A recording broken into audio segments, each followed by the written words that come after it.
wabarakatuh. Waalaikumsalam warahmatullahi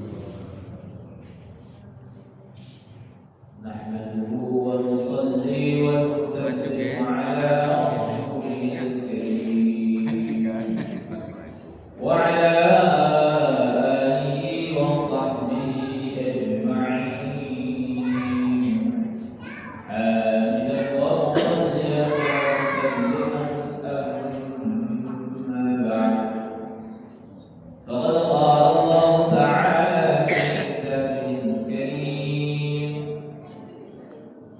يرفع الله الذين آمنوا منكم والذين أوتوا العلم درجات وقال حبيبنا صلى الله عليه وسلم من سلك طريقا يلتمس فيه علما سهل الله له به طريقا إلى الجنة أو كما قال النبي صلى الله عليه وسلم. Alhamdulillah, alhamdulillah. Hadirin Bapak Ibu yang saya muliakan yang dirahmati Allah Subhanahu wa taala. Marilah kita memulai majelis kita pada malam hari ini dengan memanjatkan rasa syukur kita kehadirat Allah Subhanahu wa taala, dan segala bentuk pujian memang hanya layak dan pantas disematkan kehadirat Allah Subhanahu wa taala. Alhamdulillah, kita telah diberi begitu banyak nikmat, anugerah, kelebihan, fasilitas baik dalam bentuk materi atau non materi, kesehatan, kebahagiaan, kecukupan di dalam hidup, rumah tangga yang harmonis. Ini semua adalah bentuk pemberian Allah Subhanahu wa taala kepada kita yang sudah selayaknya kita syukuri. Semoga Allah Subhanahu wa taala akan nikmat-nikmat yang telah Allah berikan kepada kita, dan Allah tambahkan lagi nikmat-nikmat yang lain sebagaimana Allah Subhanahu wa taala janjikan di dalam Al-Qur'an, la in syakartum la azidannakum wa la in kafartum inna 'adzabi lasyadid. Sungguh jika kalian mensyukuri nikmat, maka akan aku tambahkan, kata Allah. Tetapi kalau sebaliknya kalian kufur nikmat, maka sesungguhnya azabku sangat pedih. Semoga kita dikekalkan segala bentuk kenikmatan yang hari ini sudah kita rasakan, dan Allah jaga dan Allah tambahkan, dan Allah jauhkan kita daripada azab Allah Subhanahu wa taala, musibah-musibah baik di dunia maupun akhirat. Dan semoga kita selalu dikekalkan di dalam ketakwaan, kebaikan hingga akhir hayat kita. Amin ya rabbal alamin. Salawat dari salam semoga selalu tercurahkan kepada junjungan kita yang mulia Nabi Muhammad sallallahu alaihi wasallam, seorang pimpinan, dan hanya pimpinan para nabi, bahkan pimpinan seluruh makhluk yang hidup, Sayyidul Kauni wal Thaqalain, pimpinan dunia akhirat, pimpinan golongan manusia dan jin, bahkan pimpinannya para pimpinan. Nabi-nabi itu adalah pimpinan terhadap umat-umat mereka, sedangkan Nabi Muhammad itu adalah pimpinannya para anbiya, pimpinannya para rasul. Maka kita sudah sepatutnya bangga Allah pilih sebagai umat beliau. Semoga kita semua di sini mendapatkan umat beliau pada hari kiamat. Amin ya rabbal alamin. Cuma sekalian yang dirahmati Allah Subhanahu wa taala, pada pertemuan sebelumnya kita membahas seputar istinja, yang kalau bahasakan dalam bahasa kita ya bersuci atau cebok bahasa hadis. Dan pada pertemuan sebelumnya kita sudah membahas semua yang berkaitan dengan ini, termasuk tata cara adab ketika berada di dalam kamar WC ketika buang air, mana tempat-tempat yang dilarang, apa hal-hal yang dijauhkan. Maka pada malam hari ini kita akan lanjutkan pasal setelahnya, yakni nawaqidul wudu atau perkara-perkara yang membatalkan wudu. Jadi urutannya mau seperti itu, Bapak Ibu. Ya, istinja dulu atau wudu dulu? Istinja dulu. Masuk kamar mandi dulu kalau perlu, ada keperluan BAB, BAK dalam kamar mandi, buang hajat, selesaikan, setelah itu wudu. Kalau wudu terus baru buang air, ya berarti dari suci ke hadat lagi. Nah, maka selepas membahas istinja dan segala macam perinciannya, termasuk tata cara buang air dan alat-alat bersucinya, maka sekarang kita akan membahas perkara yang membatalkan wudu. Kalau fardunya wudu, sunnahnya wudu sudah kita bahas kemarin ya. Apa saja di dalam wudu ini yang dianggap rukun wajib dikerjakan, mana yang dianggap sebuah kesunahan atau bahkan kemakruhannya. Maka hari ini kita akan membahas mengenai hal-hal yang dapat membatalkan wudu. Mungkin secara umum kita sudah tahu baik ya. Dulu kita mungkin pernah ngaji TPA dengan ustaz di kampung kita, atau mengetahui secara tidak langsung dari orang-orang terdekat kita atau orang tua kita yang kasih tahu ya. Tetapi mungkin malam hari ini kita akan membahas lebih terperinci lagi, dan mungkin ada beberapa hal yang sebagian dari kita belum mengetahuinya kaitan dengan hal-hal yang membatalkan. Bismillahirrahmanirrahim. Faslun, satu fasal. Walladzina perkara yang wudu dapat membatalkan al-wudu al-wudu sittatu asya'a, ada 6 perkara. Jadi secara jumlah ini memang beragam ya. Ada yang mengatakan 5, di sebagian kita ada yang mengatakan 6, tapi pada intinya sama, hanya penomorannya saja yang mungkin berbeda. Karena mungkin ada satu poin dirinci menjadi 2 bagian, ada yang dirangkum menjadi 1, tapi secara umum perkara yang membatalkan wudu itu sama saja sebenarnya di dalam mazhab Syafi'i. Jadi kitab yang kita gunakan adalah kitab berbasis mazhab Syafi'i. Kita tidak membahas mazhab-mazhab yang lain, karena memang secara umum di Indonesia mayoritas menganut mazhab Syafi'i. Karena memang Pak, meskipun kita sebenarnya sah-sah saja mau ikut pendapat atau mazhabnya Imam Malik atau Imam Abu Hanifah ya, Maliki, Hanafi, atau Ahmad bin Hanbal, mazhab Hambali, silakan ya. Tidak harus kita bermadzhab Syafi'i. Cuma yang jadi masalah ketika kita berada di satu daerah dengan mayoritas muslim mengenal mazhab Syafi'i, maka nanti akan ada kontra-kontra yang seharusnya tidak terjadi. Karena antara mazhab ini punya pendapat hampir dalam setiap permasalahan itu ada perbedaan pendapat. Urusan wudu, urusan sholat, urusan istinja, ya.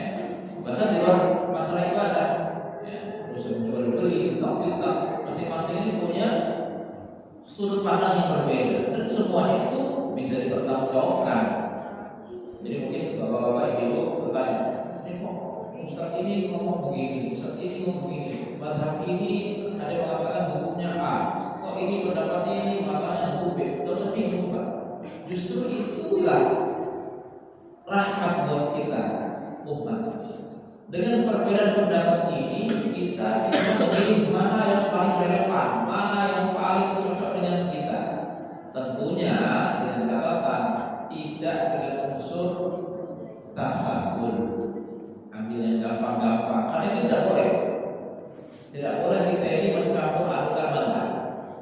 Saya kalau urusan istinja ikut pendapatnya mazhab Syafi'i misalnya. Kalau nanti masalah pernikahan ikut pendapatnya mazhab Maliki. Urusan hal haram ikut pendapatnya mazhab Hanafi. Ini tidak boleh, ya.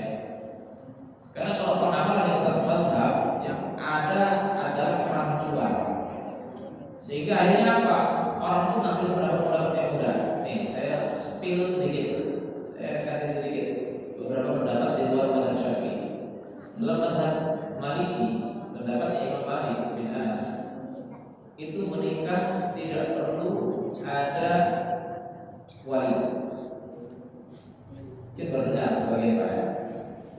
Dalam mazhab Maliki, menikah itu tidak perlu ada wali atau tidak perlu dengan persetujuan wali. Cukup hanya ada saksi dan antarodin. Maksudnya apa? Kerelaan antara laki-laki dan calon mempelai wanita dan pria.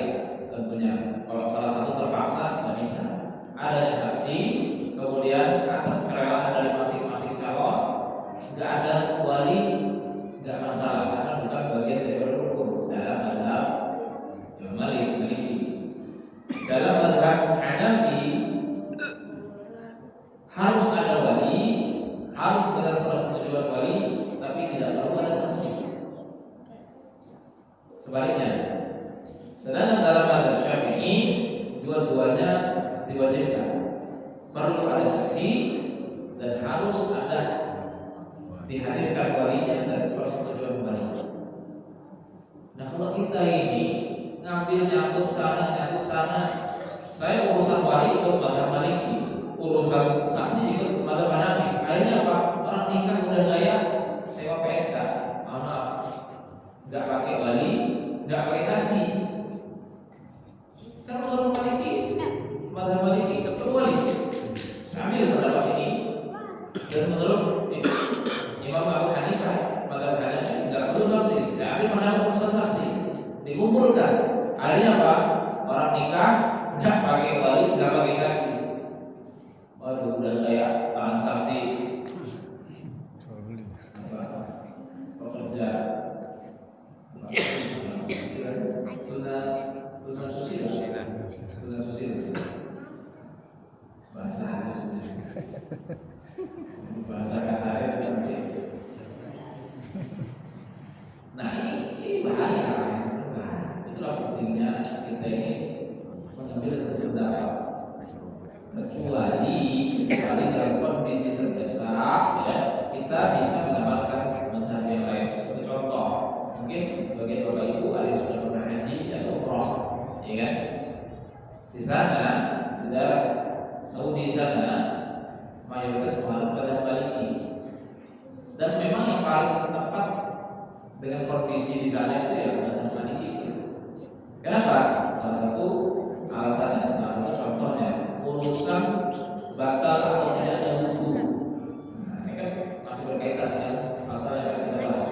Urusan batal atau tidaknya wudu di dalam pendapat Imam Syafi'i bahwa di sini disebutkan walam surajul mar'atal ajnabiyyah min ghairi haid, termasuk yang batalkan wudu adalah bersentuhannya laki-laki dan wanita yang ajnabi, yang tidak ada hubungan mahram, tidak ada hubungan darah. Nanti akan kita bahas mengenai mahram itu lebih terperinci lagi. Intinya nggak ada hubungan mahram, bersentuhan dalam badan kita, batal nggak wudunya? Batal nggak bu? Pak? Tapi kalau dalam mazhab Maliki ini tidak batal.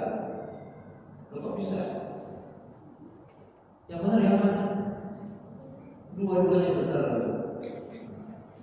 Dua-duanya karena masing-masing itu ada hujah. Ada dalil yang bisa dipertanggungjawabkan. Tentunya mana yang paling benar? Kalau dikatakan benar, nggak mungkin kan dua perkara itu bisa ada yang bersama benar. Ya nanti di akhirat kita akan tahu. Tapi yang jelas urusan ijtihadnya para ulama menyimpulkan suatu hukum itu nggak main-main. Bukan kayak anggota DPR tempat kita ya kan bikin mesahkan RUU dalam semalam jadi semaunya gitu kan. Ulama itu mau berfatwa, oh ini halal, oh ini haram, oh ini sunnah, yang ini wajib. Itu menghabiskan waktu untuk risetnya, itu menghabiskan waktu bertahun-tahun ya. Buka kitab ini, biar pendapat ini, meninjau hadis ini, melihat hadis yang satunya lagi, dikumpulkan mana yang paling wajib, mana yang paling hukum, tidak main-main. Akhirnya terhasillah sebuah hukum. Makanya kita sama ulama kalau kita dapatkan. Udah kita ini yang penting ikut Allah dan Rasulnya, ya. Yang paling bagus Al-Quran dan Sunnah. Maka ya sudah kita merujuk ke Al-Quran dan Sunnah. Tidak usah pakai pendapat-pendapat ulama. Nanti kira ulama itu asal cepat, asal ngomong gitu. Nah, Masya Allah. Imam Syafi'i itu usianya belum genap 10 tahun sudah hafal Quran. Beliau itu menghafalkan kitab Muwatta yang tebal seperti ini, tebal yang 800 halaman. Itu menghafalnya hanya dalam masa perjalanan. Beliau belajar dengan Imam Malik. Jadi waktu berangkat dalam perjalanan, beliau menghafalkan kitab Al-Muwatta karya Imam Malik itu dalam perjalanan aja. Saking cerdasnya beliau. Kalau kita ini bisa-bisa berkomentar terhadap ulama-ulama seperti mereka, gitu. Enggak salah sebenarnya. Setiap mengatakan kita kembali kepada Quran dan Sunnah, kembali kepada Quran dan Hadis. Enggak salah, itu betul. Cuma prakteknya kita ini enggak pernah ketemu Nabi, ya enggak paham juga kan dengan Al-Quran. Mau kita aja buka Al-Quran enggak tahu artinya, tahu arti dapat dari terjemahan Kementerian Agama, ya kan? Atau menyimpulkan hukum sesuai logika masing-masing, ya tidak bisa seperti itu. Atau orang itu yang sudah badrul juhdi, kalau lama ini mereka itu Pak, banyak sebagian ada yang nggak nikah. Tidak nikah itu bukan karena penyimpangan seksual, bukan ya, bukan karena nggak doyan sama lawan jenis, bukan. Saking mereka itu dedikasi untuk keilmuan ya. Imam Nawawi, bukan Imam Nawawi Al-Albani, Imam Nawawi yang pengarang kitab Bulughul Maram. Jadi ada Imam Nawawi versi lokal, Imam Nawawi Al-Albani, ada Imam Nawawi yang termasuk orang dalam mazhab Syafi'i. Beliau itu ya sampai akhir hayat beliau tidak menikah. Bukan karena tidak mau, tapi saking sibuknya dengan urusan kehidupan. Jadi kalau ada nikah itu jangan dikirim Pak Bu ya kecuali dia menyimpang. Kalau menyimpang sudah jelas. Tapi kadang orang itu kenapa tidak nikah? Dia punya alasan tersendiri, ya kan? Memang kata Nabi, "Man an-nikahu min sunnati." Nikah itu bagian daripada sunnah. Kamu orang yang sunnati biasa ini. Orang yang tidak suka dengan sunnahku berarti bukan bagian golongan, bukan golongan. Ini sebagai bentuk peringatan. Ayo, kalau bisa nikah, nikah. Tapi kalau ada hajat yang lebih besar daripada menikah, misalnya ada sesuatu, contohnya Imam Nawawi tidak sempat nikah. Nah, bukan kamu nikah, tidak sempat nikah, sibuk dengan keilmuan. Puluhan tahun itu ngurus keilmuan. Nah, kira sudah jadi kitabnya, banyak karya-karya beliau, hasil jerih payah beliau menyimpulkan hukum-hukum dari Al-Quran dan Hadis. Dan tahu hari ini orang yang cuma belajar Al-Quran dari terjemahan, belajar hadis dari Google, atau mengomentari jerih payah para ulama, ini namanya sulatan. Tidak ada seperti itu. Maka marilah kita berpedoman kepada Al-Quran dan Sunnah melalui jalurnya para ulama-ulama mu'tabarah, ulama-ulama yang memang sudah diakui seluruh dunia, diakui. Kalau hari ini banyak orang mengaku ulama banyak, ya, tapi tidak semua mengakui. Ada tuh mengaku wali, mengaku apa lagi, mengaku ulama bisa bahasa semut. Hari ini kan gampang sekali mengklaim diri ustaz, ulama, padahal hanya bermodalkan pintar ceramah. Kalau pintar ceramah itu belum tentu orang alim, ya. Karena kita ini tolak ukur barometer kita, ada orang di atas panggung pintar ceramah,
pendapat Imam Abu Hanifah dalam mazhab Hanafi memang mereka tidak mengamalkan khusus.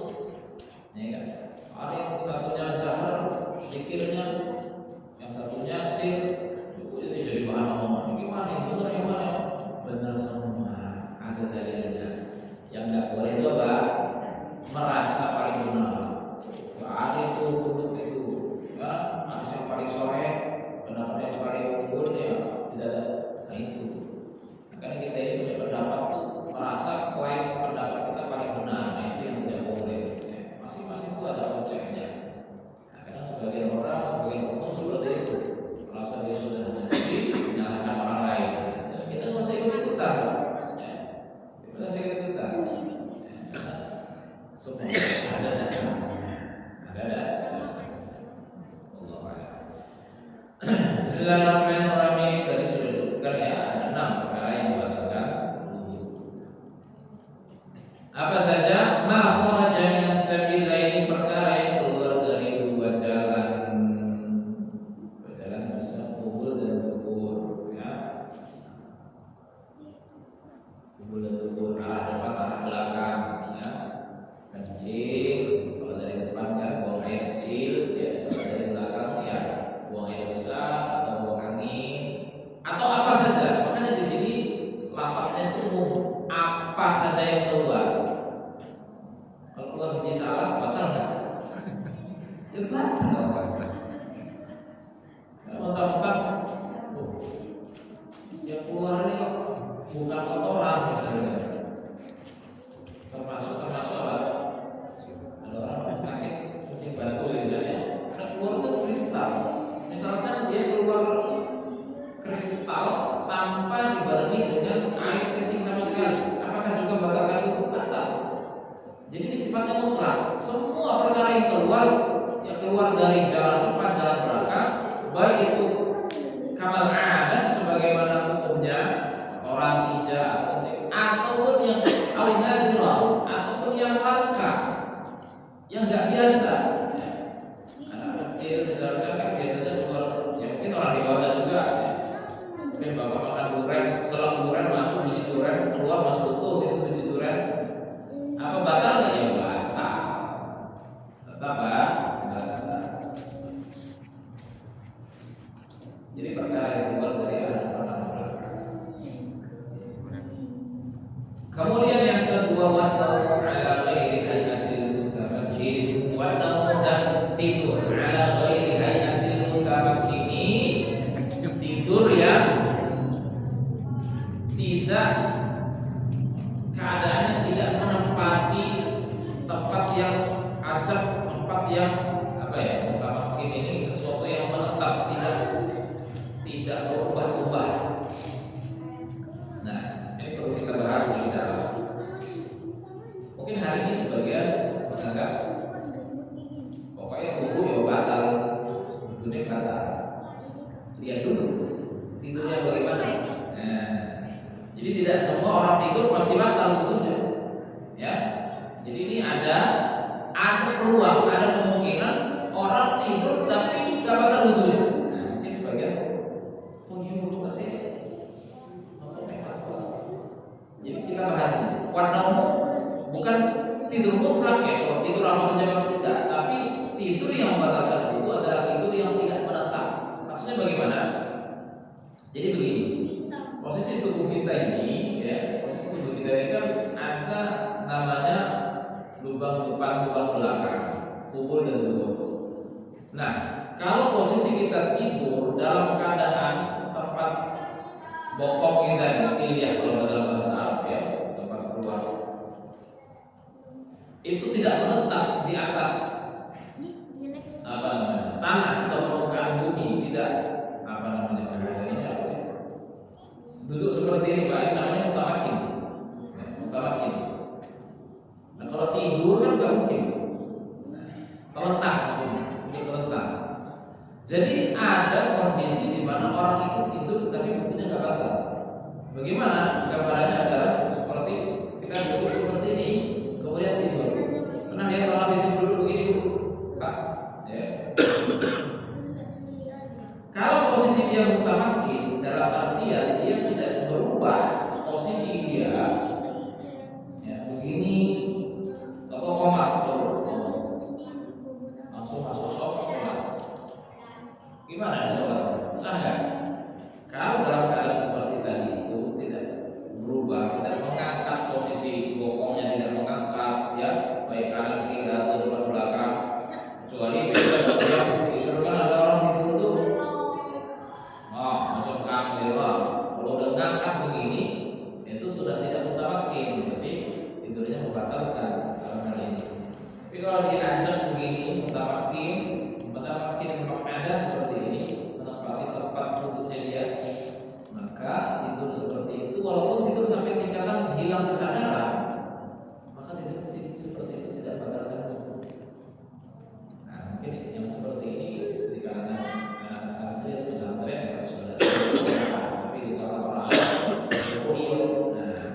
tidur berdiri bagaimana? Kalau tidur berdiri tidak termasuk mutlakan ada, maka membatalkan wudu. Jadi cuma satu keadaan saja di mana orang posisi dia dalam keadaan duduk yang menempati tempat duduknya itu tidak batalkan wudu.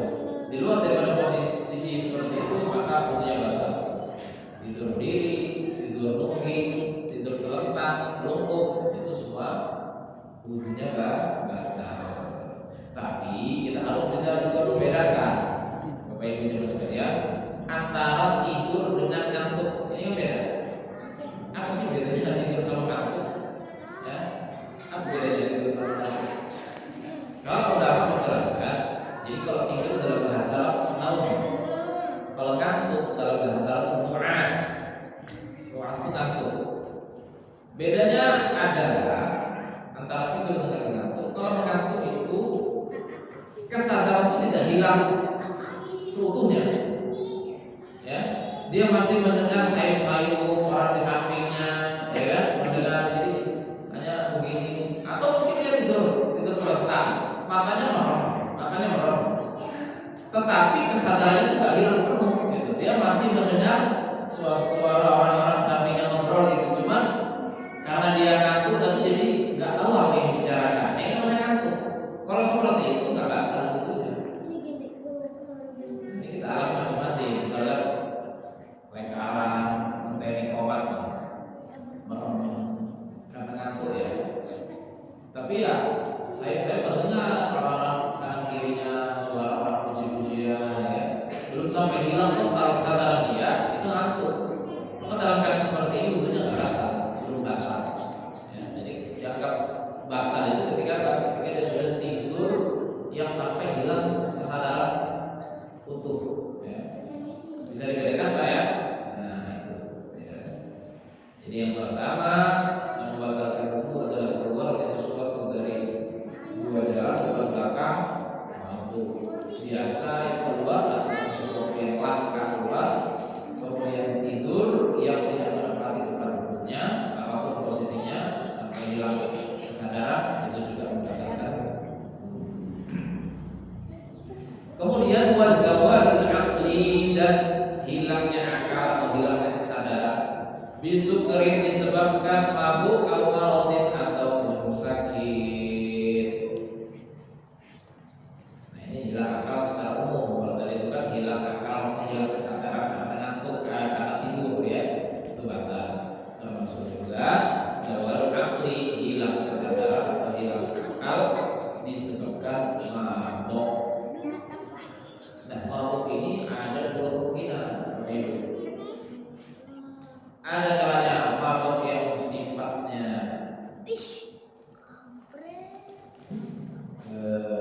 bitaksir dengan kecerobohan. Ada kalanya mabuk ini karena perkara yang bukan perkara yang apa namanya, atas dasar kecerobohan. Contohnya bagaimana? Ada orang makan. Dulu saya punya teman santri di pondok itu biji rambutan, kami aneh-aneh santri makannya aneh. Biji rambutan itu sedikit ya biji nongko dibakar terus dimakan, rasanya katanya kayak kacang. Kalau mabuk gitu, hilang sekarang.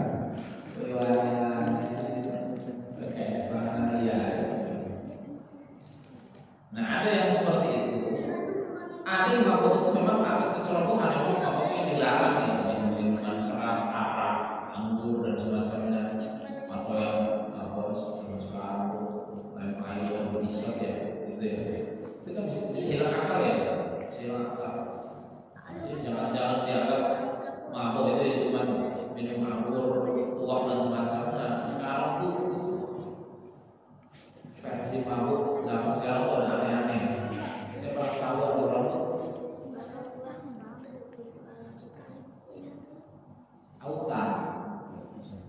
autan sopel Pak, obatnya lotion oleh dicampur sama komik. Apa tuh? Terus dicampur minuman apa gitu?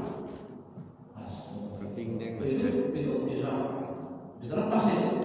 Itu kok bisa overdosis. Saya pernah dengar beritanya juga, memang ada orang mabuk pakai itu terus 12. Udah lebih ekstrim lagi.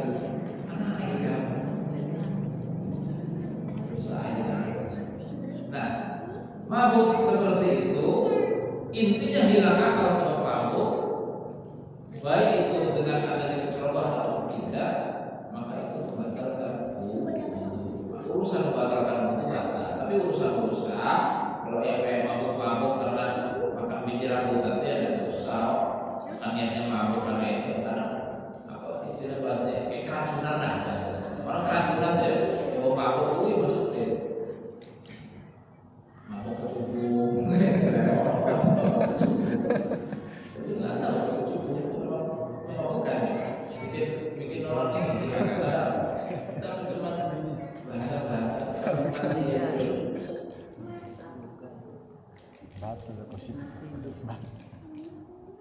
ataupun autorodin ataupun disebabkan sakit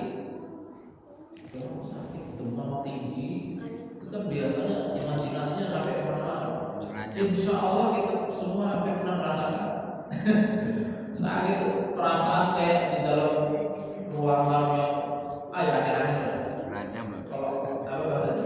Ranyam. Ngeranyam. Sejasa kan bu. Ngeranyam. Panas Hingga. Panas tegangan. hijau. Jadi berimajinasi ya pokoknya hilang kesadaran.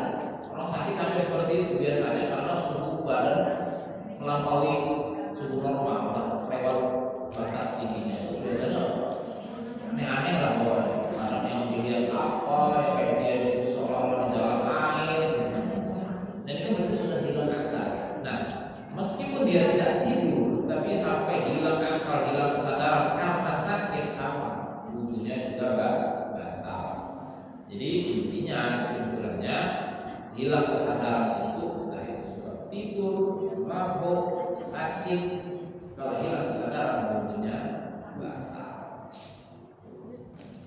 Walamsul rajulil mar'atal ajnabiyata walamsul rajuli dan menyentuhnya laki-laki al-mar'atal ajnabiyata terhadap wanita ajnabi maksudnya yang bukan mahram min ghairi ha'il dengan tanpa adanya penghalang atau perantara ataupun sebaliknya juga berlaku sebaliknya, bukan berarti laki-laki yang menyentuh wanita dan sama wanita menyentuh laki-laki bisa membatalkan wudu. Dalam madhab kita persentuhan kulit. Nah di sini kan dijelaskan kulit ya. Kalau di dalam mabani fikih itu yang dijelaskan kulit. Ya. Lamsul basyarah, bersentuhan kulit antara laki-laki dengan wanita yang tidak ada hubungan mahram dengan tanpa perantara. Namanya sentuhan kulit yang berarti perantara.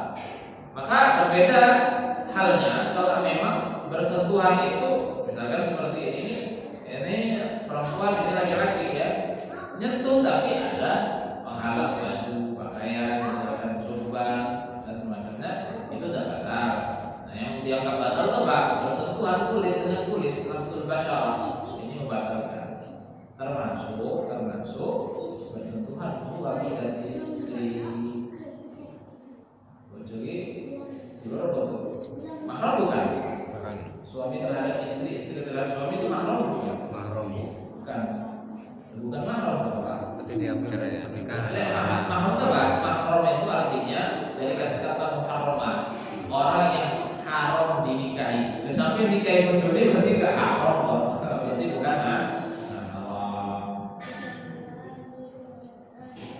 Bukan berarti dengan sebab pernikahan itu menjadi saudara, bukan. Memang ada ikatan, tapi ikatan pernikahan bukan ikatan saudara. Ada mahram sebab pernikahan, tapi itu bukan istri atau suami. Yang dimaksud mahram sebab pernikahan itu siapa? Istri. Menantu, mertua, anak tiri. Itu yang dimaksud mahram sebab pernikahan. Tapi kalau suaminya sendiri atau istrinya sendiri itu tidak mahram, sehingga apa? Dalam urusan ini membatalkan wudu, istri menyentuh suami dalam keadaan khusyuk dan wudu dalam mazhab kita, mazhab Syafi'i itu membatalkan wudu. Kalau nyentuh orang tua, menantu, malah nggak batal. Gimana logikanya? Mungkin bertanya-tanya Pak ya. Gimana ya? Anaknya enggak batal. Bisa dinikahi. Batal kayak nggak boleh. Ini masalah mahram ini sensitif Pak ya. Perlu sangat perlu sekali dibahas urusan mahram. Karena kaitannya panjang Pak. Karena kita kalau nggak tahu mana yang mahram mana yang bukan, nah urusan batal itu ini kan fatal. Termasuk urusan pernikahan. Urusan pernikahan jangan ada kasus di Jawa Timur sana. Ya. Karena ini dangkalnya pemahaman mengenai mahram. Sehingga ini apa? Karena mahram itu tidak semata-mata karena hubungan nasab atau hubungan darah. Ada mahram sebab pernikahan namanya musyawarah, ada mahram birradha'ah sebab susuan. Nah ini yang kadang kita ini kurang peduli masalah ini. Jangan dikira cuma urusan karena saya nikah dengan anaknya, orang tuanya atau mertua saya sekarang itu mahram. Bukan cuma itu. Ada mahram sebab susuan. Makanya bagaimana istri kita menyusui anak tetangga, ya kan? Anak tetangga ini perempuan, ya kan? Sama kita gak ada hubungan darah, tapi sempat disusui oleh istri kita. Kebetulan istri juga kita punya anak kecil, jadi masih keluar asinya misalnya. Nah ada anak tetangga, bapak ibunya lagi entah ada urusan atau gimana atau pas ditinggal nangis, akhirnya disusui, ya. Nanti juga ada syaratnya, susui yang sampai jadi mahram itu ada syaratnya. Bukan cuma sekali kusut jadi mahram ya. Ada syaratnya. Maka anak tetangga tadi misalnya dia perempuan, ketika dia beranjak dewasa, jadi gadis, siap nikah, wah jadi boleh juga nih dinikahin misalnya.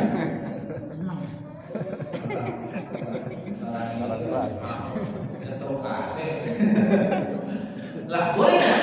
Misalkan istri saya dulu waktu dia kecil pernah menyusui dia, terus ketika dia sudah dewasa, boleh nggak saya ini menikahi anaknya? Boleh, mahram. Lalu untuk dulur nih, tonggo tahu masalah rumah tangga. Iya, urusan pertetanggaan memang nggak ada hubungan saudara, tapi dia menjadi mahram sebab sepersusuan. Kenapa? Karena saya adalah shahibul radha'ah, shahibul laban. Istri saya pernah menyusui dia, maka dia haram dinikahi sama saya. Itu di antara contoh. Nah, kasus seperti ini Pak, ya walaupun tidak banyak tapi ada, dan saya mendengar langsung. Bahkan belakangan diketahui itu jadi mbah, jadi sudah jadi kakek nenek, ternyata baru ketahuan mereka ini ada hubungan mahram sepersusuan dengan ilah itu. Sedangkan secara hukum agama mereka ini harus dipisahkan. Belum punya anak gimana? Bayangkan sudah punya cucu lagi. Kalau secara syariat mereka ini wajib dipisah karena hubungan persusuan, hubungan mahram. Terus belum punya anak, udah punya cucu. Kan serba si mahram. Jadi makanya penting, urusan mahram penting. Dan sampai alhamdulillah jangan sampai pada akhirnya kita menikahi orang yang masih berhubungan mahram dengan kita. Akhirnya merusak nasab, merusak. Itu agama itu menjaga nasab sampai segitunya, sampai segitunya.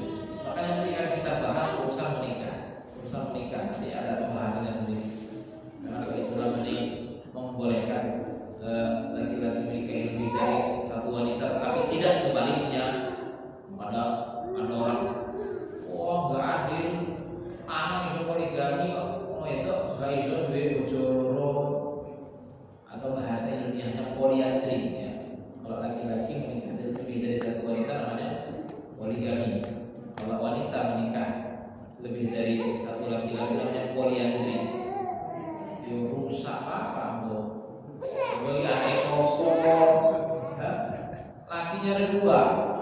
Suaminya ada dua, hamil wanita ini, nggak jelas ini anak siapa, ini bapaknya siapa, kasihan ini anak. Ini rokok.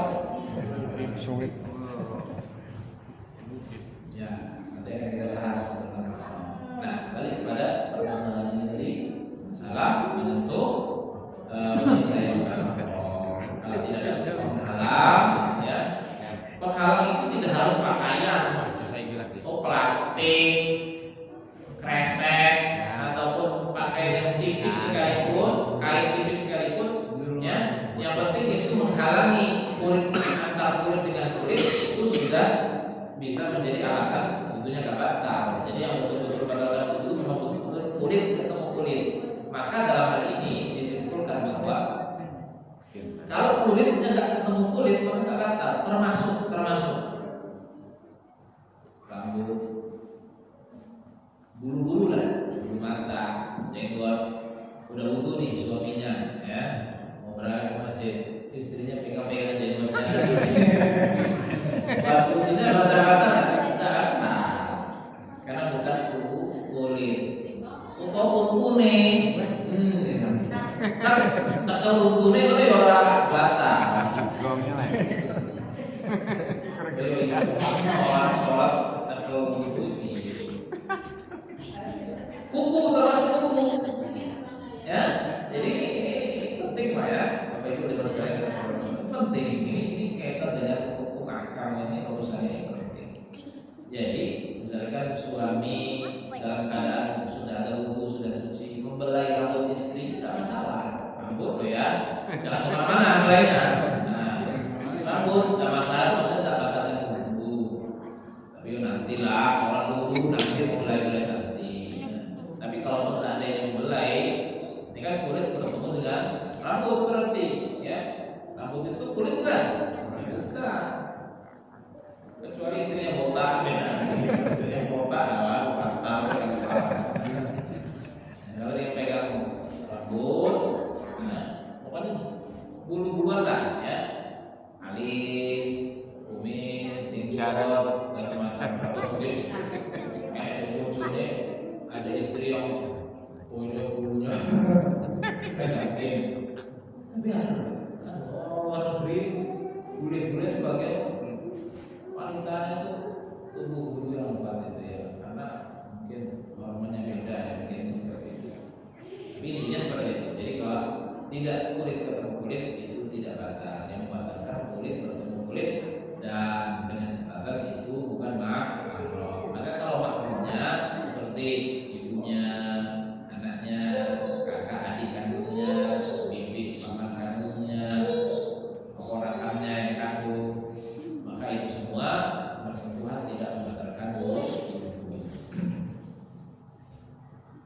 kemudian wamasul farji dan menyentuh kemaluan al-adami manusia. Wamasul farji al-adami menyentuh kemaluan manusia di batinil kafi dengan telapak tangan bagian dalam. Ya, menyentuh alat kelamin. Di sini kata-katanya manusia. Di dalam kitab Hasyiahnya Al-Bajuri termasuk hewan. Jangan dikira walaupun ini ikhtilaf tetapi pendapat yang unggul, pendapat yang utama sama. Sampai tak makan sholat mampir belok kanan TV itu ya sama korong itu cekel baru orang tunai. Menurut pendapat yang kuat tidak hanya satu kelamin manusia tapi juga kelamin hewan juga. Bibatinil kafi dengan telapak tangan bagian dalam. Nah ini bedanya. Kalau urusan memegang kelamin itu, entah kelamin sendiri, kelamin anak atau pokoknya kalau ini kan mutlak umum ya. Kalau tadi kulit antar kulit lawan jenis dan bukan mahram, batal ya dengan pengecualian yang sudah disebutkan tadi. Nah kalau ini menyentuh alat kelamin punya sendiri, punya orang lain, laki-laki atau wanita, entah itu sama jenis atau beda jenis, entah itu manusia atau hewan, pokoknya membatalkan wudu dengan catatan menyentuhnya dengan bibatinil kafi, telapak tangan bagian dalam. Maka kalau dengan anggota tubuh yang lain, maka yang nggak batal. Amin. Ini masalah perkara ini perkara yang apa ya? Mungkin agak tabu untuk diperbincangkan, tapi ini ilmu masalahnya harus disampaikan. Misalkan menyentuh dengan telapak tangan bagian luar, ini pistol, ini juga nggak batal, tidak batal. Ya. Atau dengan anggota tubuh yang lain, intinya bukan bagian telapak tangan dalam. Termasuk dalam perinciannya ini keterangannya, telapak tangan bagian dalam itu batasannya, Bapak Ibu sekalian, itu bila mana antara telapak tangan ini yang menempel satu dengan yang lain, inilah yang dinamakan telapak tangan bagian dalam. Yang tidak menempel ini berarti bukan bagian dalam, entah itu sisi atau bagian luar. Makanya kalau yang terkena ini bagian pinggir, ini juga nggak fatal, karena ini bukan dalam. Jadi yang masuk kategori dalam itu ketika kita satukan dua tangan. Nah, ini yang saling menempel, inilah yang dimaksud bagian telapak tangan bagian dalam itu ini. Nah, itu kalau menyentuh alat kelamin itu batal. Bisa dipahami Bapak Ibu sekalian ya. Itu maksudnya boleh anak, terus wudu, udah terlanjur wudu, anaknya mau pipis, ya, bisa cebok sendiri. Ya kalau terpaksa harus nyebokkan ya sudah wudu lagi, wudu lagi. Kecuali nyebok nggak harus megang kemaluannya, misalnya. Saya kira nyebok anak ini Kersulah. Ya intinya seperti itu. Wala subhanahu wa ta'ala ada jadi dan menurut pendapat yang terbaru boleh jadi termasuk untuk lingkaran tubuh anus ya anus. Jadi bukan hanya kubul saja ya, termasuk lubang anus itu kalau sentuh dengan telapak bagian dalam juga punya batal.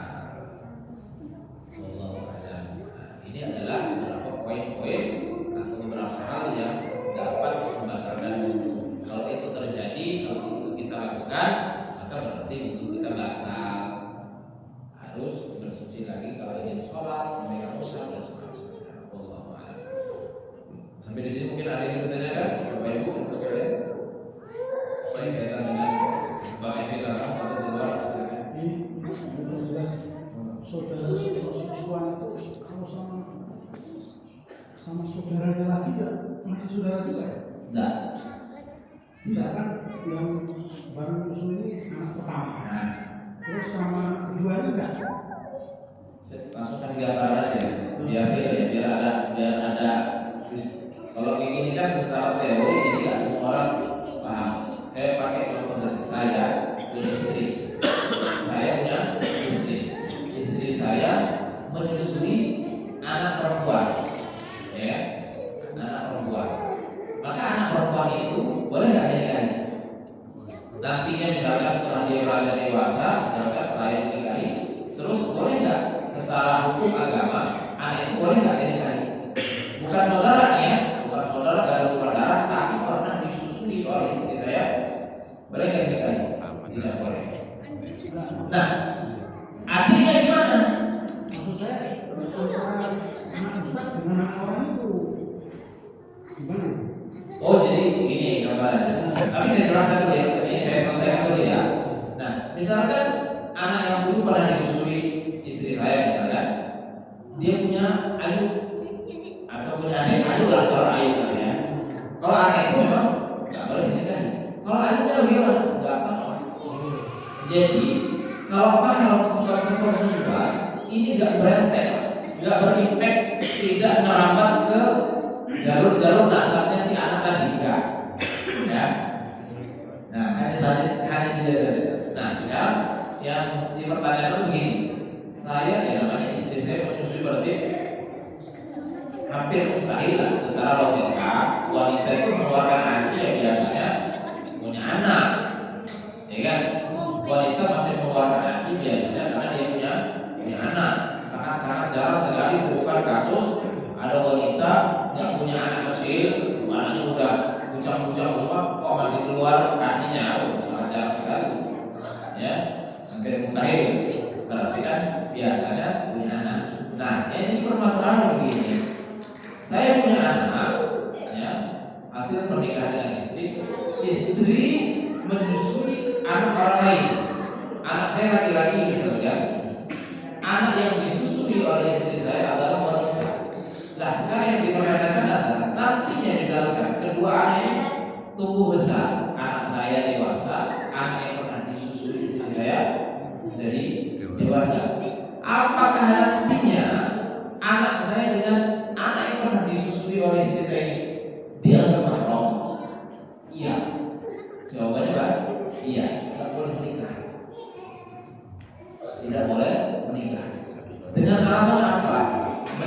menyusu dari sumber yang sama, ibu yang ya inilah justru pokok pembahasan mahram rotuah itu ya.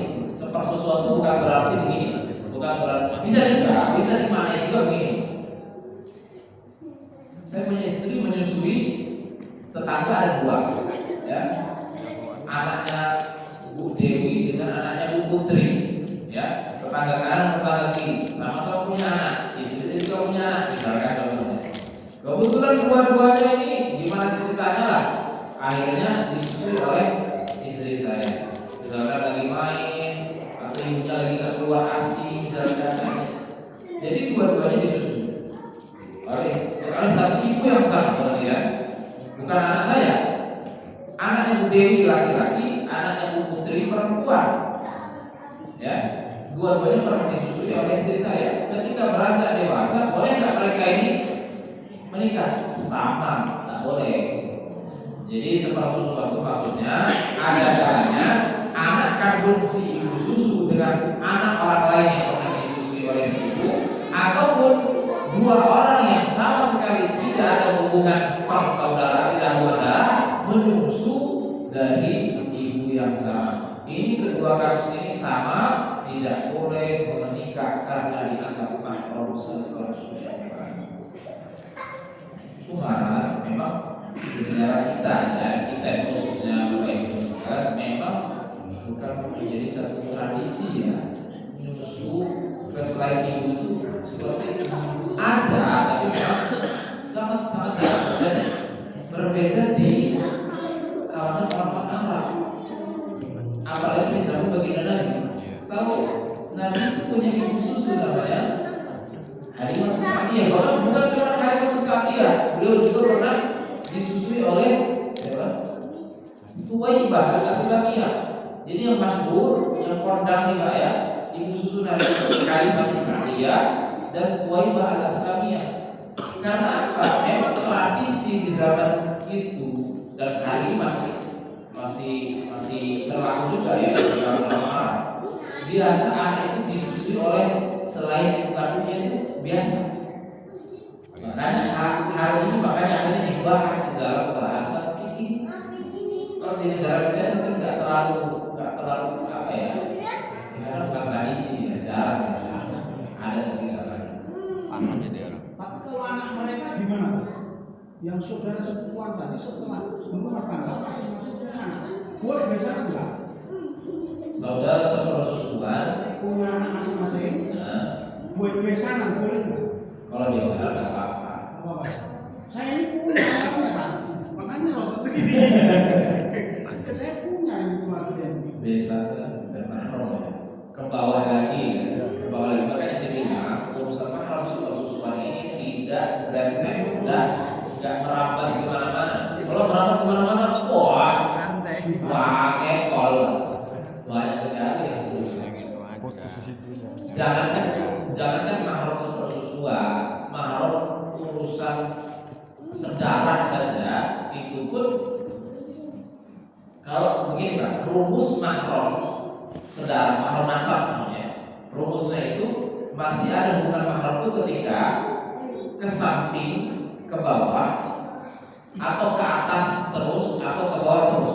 Maka ketika dia naik ke atas, ke samping, terus ke bawah, ini sudah bukan mahram, putus. Saya kasih gambar. Ini kan hanya sekedar apa ya? Ini harusnya ada diagramnya gitu ya. Terus mahram ini memang kalau cuma dijelasin begini, ini sinyal, ini sing orang. Saya kasih contoh begini. Mahram ke atas, ayahnya ayah, ibunya ayah, terus nenek, sambil terus ke atas ya. Sudah jelas ya. Kalau tidak pertanyaan ya, nggak mungkin juga mau